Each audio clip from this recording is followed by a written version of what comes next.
Hey there, traders. This is James Ramelli from Alpha Shark Trading, here to talk about an interesting order that hit the tape today in YUM. So we saw a big reversal yesterday after Yum reported earnings, and if we take a look at the daily bar, we can see that although the stock gapped lower, it put together a pretty decent run into the close yesterday, closing higher than the open at the end of the session. But today we're seeing the stock a little bit higher. Now, trust me, I don't want Yum higher here because I actually was short for earnings. But what we're seeing is some short-term trades coming in here in Yum. A trader came in and bought 1,500 of the OCT 88 calls for 174 at 11:45.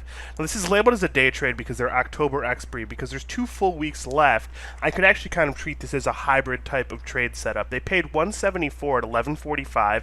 You can see that at that exact same time, this breakout indicator fired a long signal as Yum was breaking the Ichimoku cloud to the upside on the 5-minute bar. Now, these calls have already traded as high as it looks like 180-ish.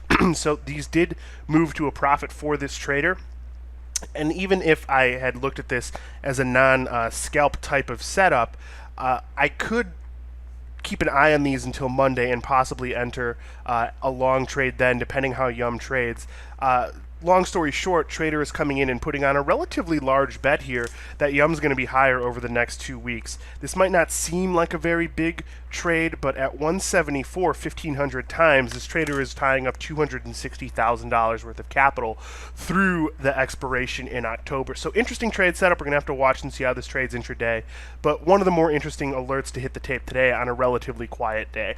Everyone have a fantastic rest of your day and weekend, and as always, happy trading.